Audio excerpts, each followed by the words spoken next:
नमस्कार सभी को, मैं Navneet Gautam's classes of physics में आप सभी का स्वागत करता हूं।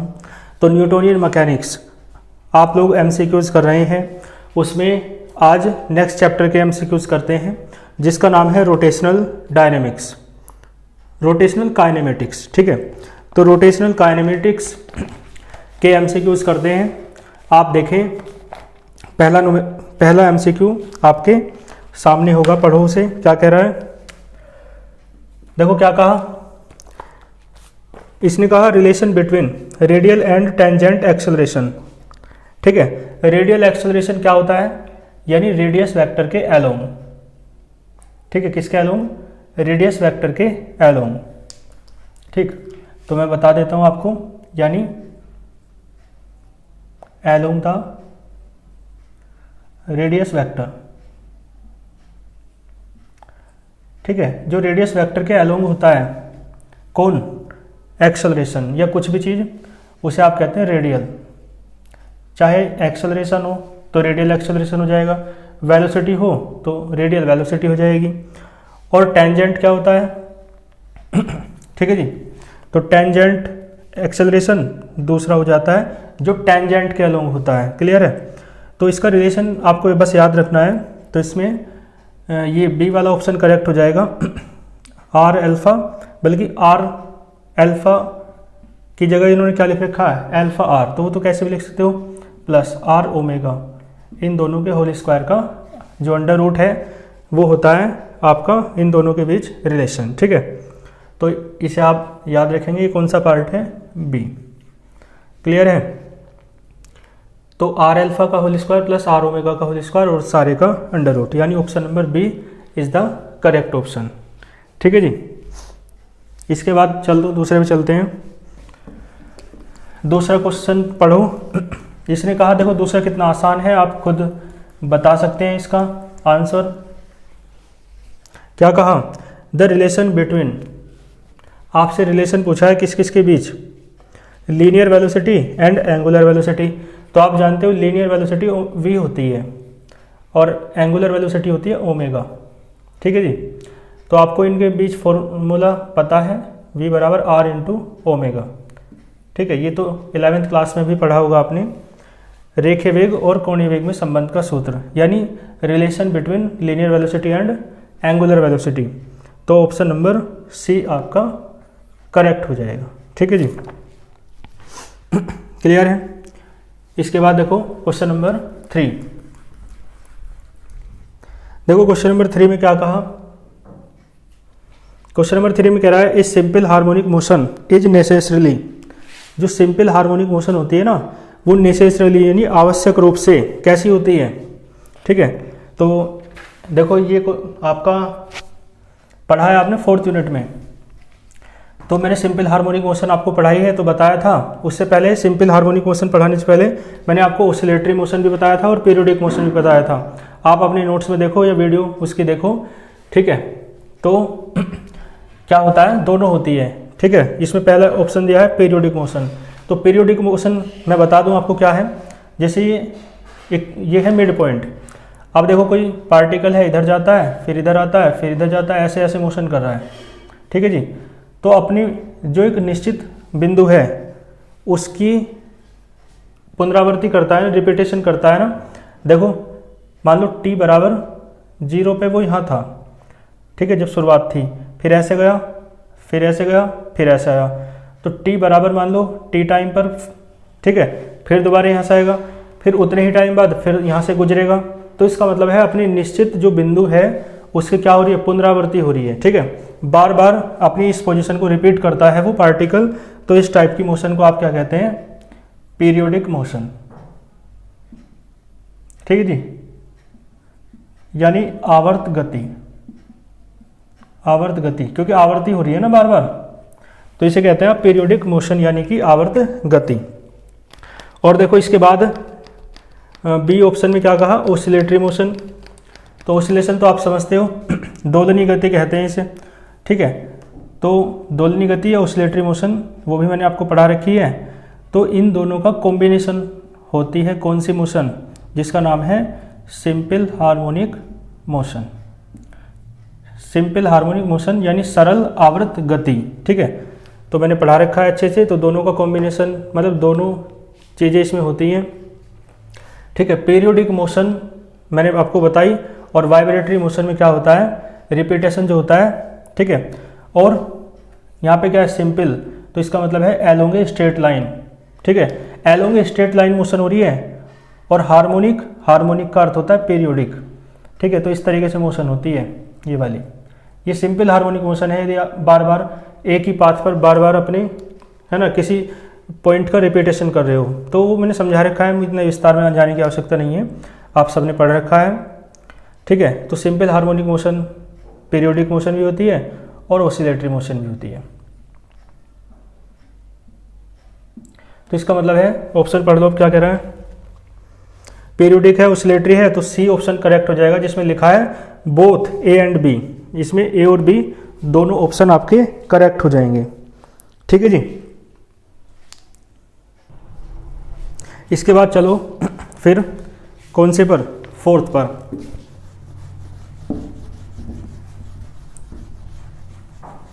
ठीक है जी, देखो फोर्थ में क्या कह रहा है वो, द डिफरेंशियल इक्वेशन, ठीक है। क्या दे रखी है, डिफरेंशियल इक्वेशन दे रखी है, ठीक।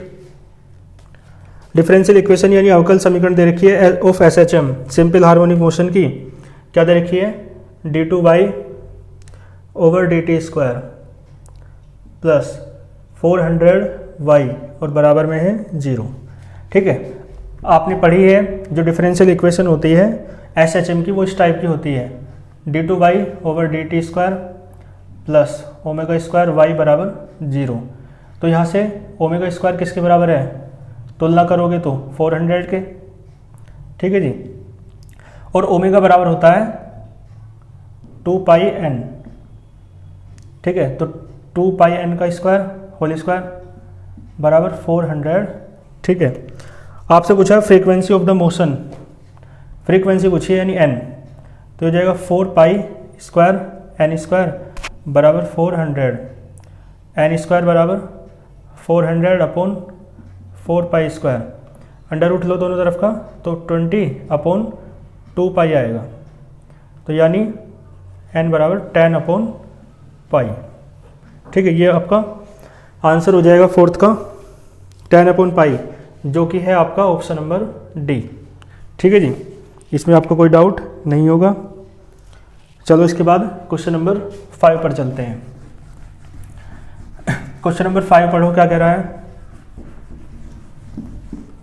देखो क्वेश्चन नंबर 5 में क्या कहा, एक गर्ल, एक लड़की है, ठीक है।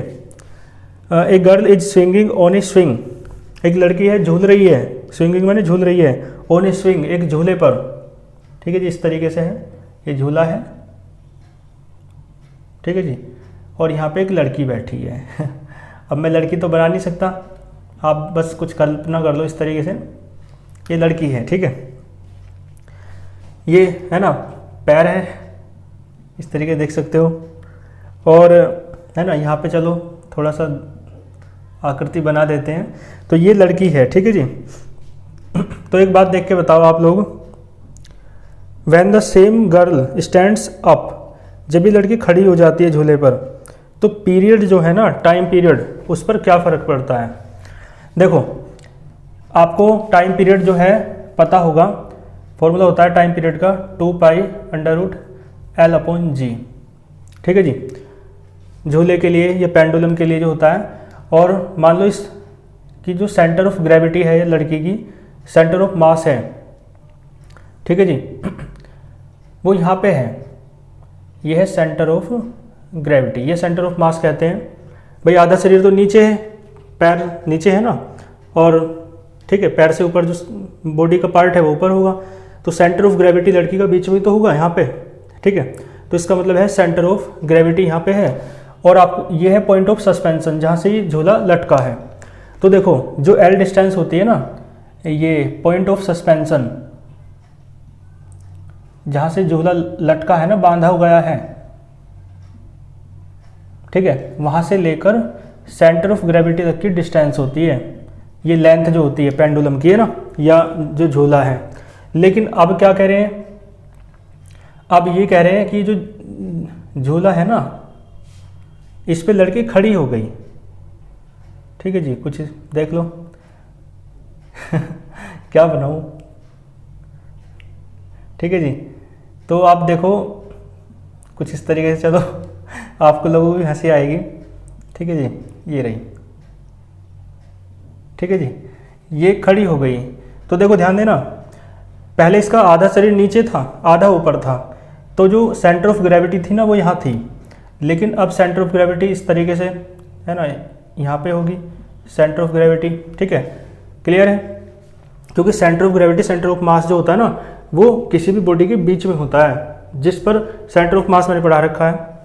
तो इसका मतलब है, और ये पॉइंट ऑफ सस्पेंशन है, तो सेंटर ऑफ ग्रेविटी और पॉइंट ऑफ सस्पेंशन के बीच की डिस्टेंस एल होती है।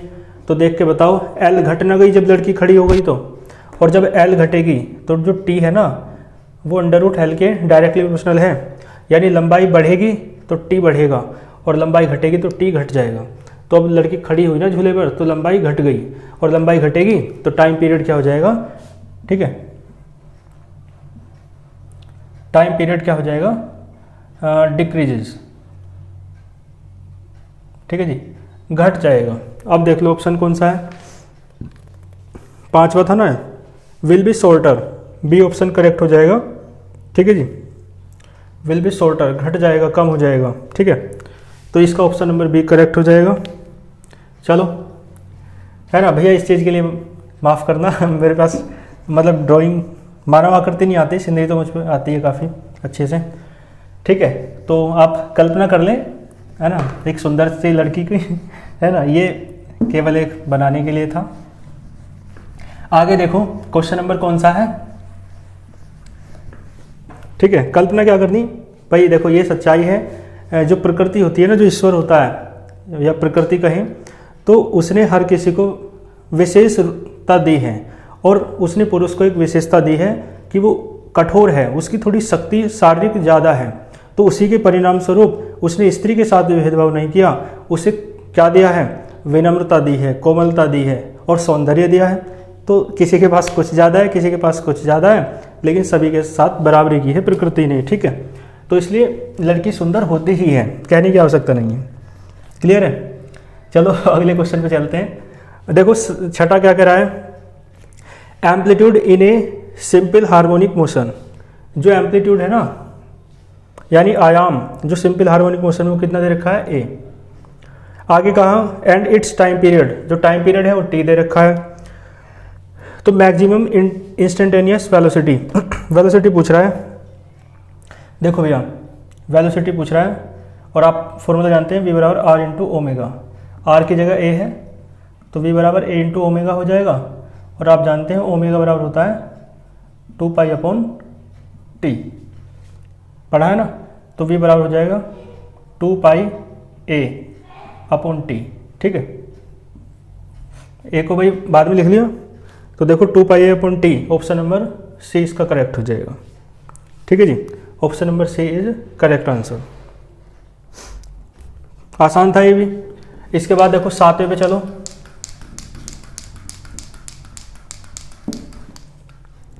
देखो 7वां क्या कह रहा है, 7वां कह रहा है an external force, F external force, ये मैंने पढ़ाया था उसमें, जब मैंने आपको पढ़ाया था फोर्स्ड ओसिलेशंस, ठीक है, यानी क्या बोलते हैं, प्रणोदित दोलन पढ़ाया था जब, तो तब मैंने पढ़ाया था कि जो एक्सटर्नल फोर्स होता है वो लिखा भी है इसमें, है ना, इतना होता है, ठीक है जी।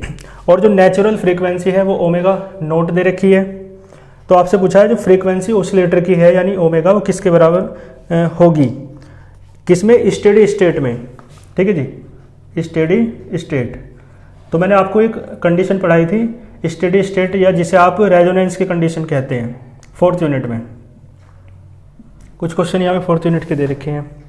रेजोनेंस, तो मैंने बताया था रेजोनेंस के लिए कंडीशन होती है कि जो फ्रीक्वेंसी है ना, किसकी, 7वां क्वेश्चन है ना ये, फ्रीक्वेंसी किसकी है, ऑसिलेटर की। जो ऑसिलेटर की फ्रीक्वेंसी है वो नेचुरल फ्रीक्वेंसी के बराबर हो जाती है। तो उस कंडीशन में जो एम्पलीट्यूड्स हैं वो बहुत अधिक बढ़ जाते हैं, दोलन जो है ना, तो उस कंडीशन को आप कहते हैं क्या कहते हैं, रेजोनेंस या स्टेडी स्टेट।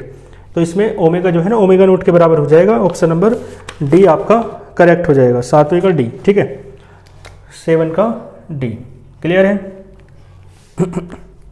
चलो इसके बाद चलते हैं क्वेश्चन नंबर 8 पर।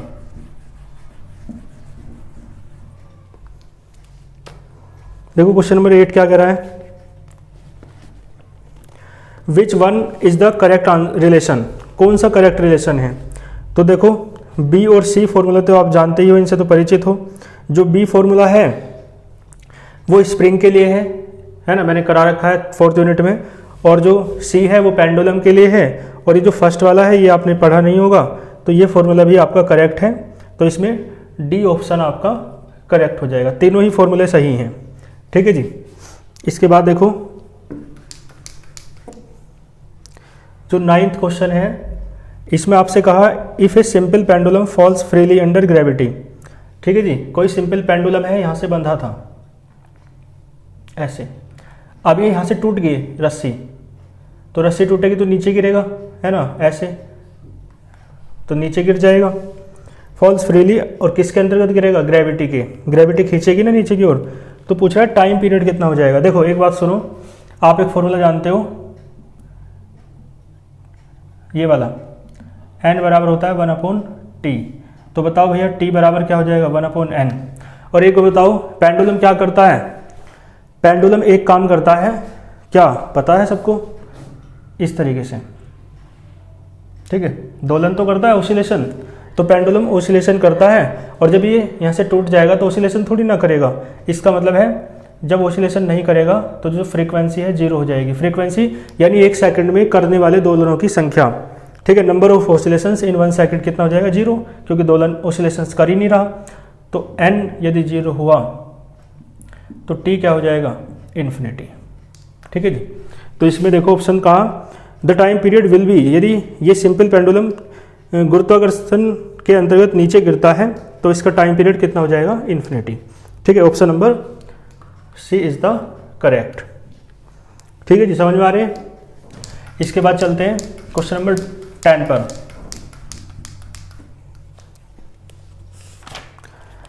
क्वेश्चन नंबर 10 क्या कर रहा है, ए particle moves in a circular path, जो पार्टिकल है ना वो चलता है सर्कुलर पाथ में विद ए यूनिफॉर्म स्पीड। देखो सर्कुलर पाथ में चल रहा है, ठीक है जी। सर्कुलर पाथ आप जानते हो क्या कहते हैं, वृत्ताकार मार्ग, ये वृत्तीय मार्ग,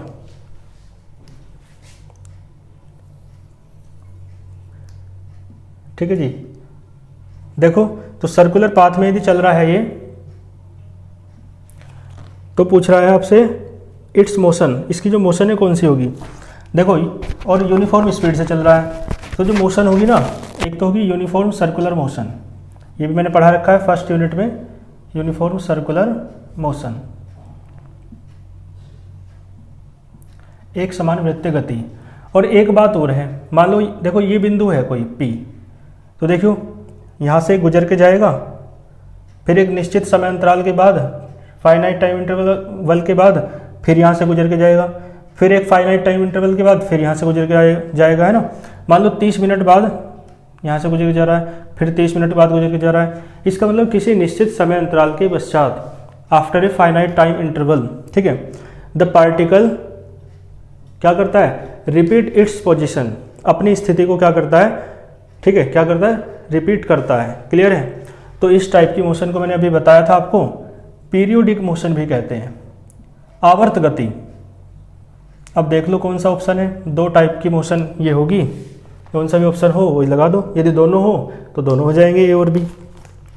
लेकिन इसमें कहा, ठीक है, इसमें ऑप्शन में दे रखा है सिर्फ पीरियोडिक, यूनिफॉर्म सर्कुलर मोशन नहीं दिया है, पीरियोडिक दिया है बी पार्ट में, तो B part is the correct option, ठीक है। क्वेश्चन नंबर 10 था ये। इसके बाद चलते हैं क्वेश्चन नंबर 11 पर।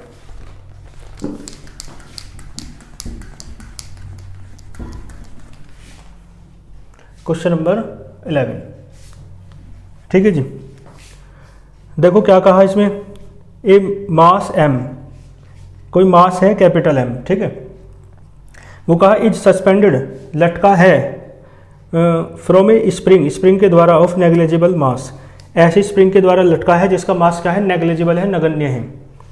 The spring is pulled a little, खींची जाती है थोड़ी सी स्प्रिंग को, है ना, स्प्रिंग को थोड़ा सा खींचा जाता है, एंड देन रिलीज और फिर छोड़ दिया जाता है, so that the mass executes, तो मास जो है ना वो क्या करने लगता है, आपको पता है, देखो इस तरीके से इस स्प्रिंग से मास बंधा था कैपिटल एम, अब इसे खींचा छोड़ दिया, तो ये देखो ऐसे ऐसे ऐसे ऐसे ऐसे ऐसे मोशन ना करने लगेगी, यानी ये क्या परफॉर्म करने लगेगी, सिंपल हार्मोनिक मोशन, ठीक है, with a time period T, जिसका टाइम पीरियड कितना है, टी है।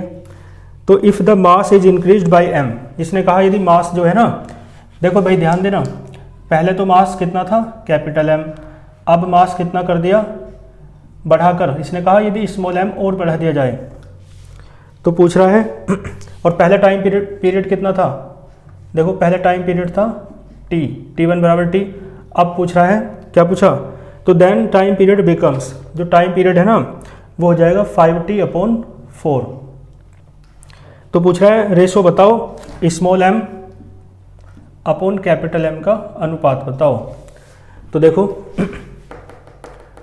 हाँ, एक फॉर्मूला है ये स्प्रिंग के लिए मैंने करा रखा है, टाइम पीरियड का फॉर्मूला t बराबर होता है 2π√m/k, ठीक है जी, क्लियर है। ये यूनिट मैंने पेड बैच में पढ़ाई थी, तो जो स्टूडेंट्स पेड बैच के हैं वो समझ रहे होंगे, बाकी नहीं तो कहीं सबने कहीं ना कहीं पढ़ी ही होगी, तो ऐसी कोई चिंता वाली बात है नहीं, ठीक है जी। तो t बराबर क्या होता है 2π√m/k, ये स्प्रिंग के लिए है टाइम पीरियड का फॉर्मूला को एक्सप्रेशन। तो यहाँ से देख के बताओ, स्क्वायर कर दूँ तो t² बराबर 4π² इंटू m/k। तो आप बताओ m का मान निकालो, यहाँ से क्या आएगा t² है ना, और इंटू k/4π², के ऊपर पहुँचेगा 4π² अपॉन में पहुँचेगा, क्लियर है। तो भैया देख के बताओ, ये तो कांस्टेंट है, इसका मतलब है m जो है ना वो समानुपाती है t² के, क्योंकि ये तो सारा कांस्टेंट था, कांस्टेंट को हटाते हैं तो प्रोपोर्शनलिटी साइन आ जाता है। इसका मतलब फॉर्मूला ये बना कि m1/m2, यदि फॉर्मूला बनाओगे यहाँ से तो ये बनेगा t1² / t2²। आपको स्मॉल m और कैपिटल M का रेशो निकालना है, तो m1 कितना है, कैपिटल M, m2 कितना है, capital M plus small m, t1 कितना है, t है, और t2 कितना है 5t/4 का होल स्क्वायर हो जाएगा, ठीक है जी। ये बचेगा देखो t² अपॉन 5 × 5 = 25, t² अपॉन 16 ऊपर पहुंचेगा।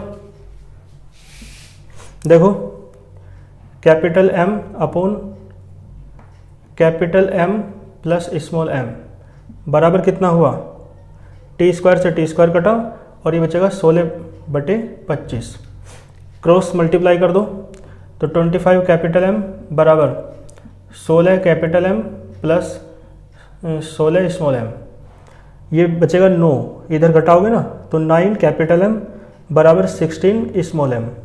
आपको निकालना है small m upon capital M, तो देखो 9/16 बराबर small m upon capital M, ये निकालना था। तो small m upon capital M कितना आया देखो, है ना, करना पड़ा इसे अच्छे से, तो इसका ऑप्शन नंबर ए आपका सही हो जाएगा, ठीक है।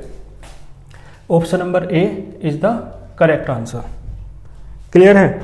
तो ये था आपका क्वेश्चन नंबर 11। इसके बाद एक लास्ट क्वेश्चन है, इसे उस पर चलते हैं। क्वेश्चन नंबर 12 पढ़ो फिर, ठीक है। समझ में आ रहे हैं बताया करो, कोई ना बात समझ में आए तो। और बाकी हर लेक्चर की पीडीएफ आपको टेलीग्राम चैनल पे मिल जाती है, तो आप यदि टेलीग्राम चैनल में ज्वाइन नहीं है तो आप वीडियो के डिस्क्रिप्शन बॉक्स में जाकर टेलीग्राम चैनल को ज्वाइन कर सकते हैं, ठीक है। इसके बाद आप कौन सा क्वेश्चन पढ़ रहे हैं, क्वेश्चन नंबर 12 आपके सामने होगा। देखो क्या कह रहा है, एक पेंडुलम क्लॉक, एक पेंडुलम घड़ी है, वो होती है ना एक घंटा जिसमें ऐसे ऐसे ऐसे होता रहता है, पेंडुलम होता है जो ऐसे ऐसे चलता है, that keeps correct time on earth, तो अर्थ पर जो है ना वो सही टाइम बताती है। तो पूछ रहा है is taken to the moon, उसे ले जाया जाता है चंद्रमा पर, तो इट विल रन। तो पूछ रहा है वो वो क्या मतलब लेट चलेगी या तेज चलेगी, क्या होगा कैसे होगा। देखो पेंडुलम वाली घड़ी है तो पेंडुलम के लिए तो टाइम पीरियड का फॉर्मूला है t बराबर 2π√L/g। ठीक है जी, क्लियर है। और ये बात कहाँ पे है, फॉर अर्थ, अर्थ के लिए, तो अर्थ के लिए है TE कह लूँ। लेकिन जब इसे मून पे ले जाया जाता है ना, तो मून पर ले जाओगे तो क्या पूछा है, टाइम पीरियड कितना हो जाएगा ये पूछा है। तो L/, जो मून पे G है ना, ध्यान देना, या मैं पहले लिख देता हूँ, मून पे G की वैल्यू GM से डिनोट कर लूँ, ठीक है। तो और ये किसके लिए है, फॉर मून, चंद्रमा के लिए। देखो GM जो है चंद्रमा पर जो गुरुत्व त्वरण होता है, ग्रेविटेशनल एक्सेलरेशन, वो अर्थ की ग्रेविटेशनल एक्सेलरेशन का 1/6 होता है, ठीक है। तो TM बराबर 2π√L/GM का मान रखो, तो G/6 तो ऊपर पहुंच जाएगा 6, तो इन दोनों को डिवाइड कर लो, TE/TM। देखो TE है 2π√L/G और ये है 2π, ठीक है, √6L/G। 2π से 2π कटा, ठीक है। और देखो √L/G और √6 तो ये भी कट जाएंगे। तो आपका जो ये है ना TE बराबर कितना आया, बल्कि आपको TM निकालना है, पूछा है ना उस पे चंद्रमा पे क्या होगा। तो TM बराबर क्या आएगा, TE, ठीक है, ये अपोन में है ना, देखो TM तो इधर चला गया और ये इधर चला गया, तो TM बराबर आया √6TE, ठीक है जी, √6TE। क्लियर है। पूछा क्या था देखते हैं। इसने कहा हाँ इट विल रन, वो कह रहा है कैसी चलेगी ये मून पर, तो मून पे कैसे चलेगी, अर्थ की तुलना में √6 गुना, ठीक है, √6 टाइम, ठीक है। तो आप देख के बताओ G का मान घटा, आप खुद देख के बताओ।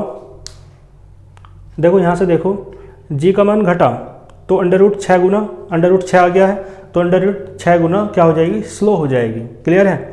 तो यानी जो मून पर है √6 टाइम्स क्या हो जाएगी, सुस्त हो जाएगी, स्लो हो जाएगी, ठीक है। तो इसका ऑप्शन नंबर कौन सा हो जाएगा, ऑप्शन नंबर A हो जाएगा, ठीक है। तो option number A is the correct answer. कर लोगे इसे। तो ये आज के आपके इस चैप्टर के MCQs कंप्लीट हुए। इनमें कोई भी डाउट आपको हो तो आप कमेंट बॉक्स में बता सकते हैं, ठीक है। बाकी मिलते हैं फिर नेक्स्ट लेक्चर में। अच्छे से पढ़ते रहिए और अपनी प्रतिक्रियाएं भेजते रहिए कमेंट्स के माध्यम से, ठीक है। अच्छे से तैयारी करो और कोई भी डाउट हो तो बताएं, ठीक है। मिलते हैं नेक्स्ट लेक्चर में। All the very best.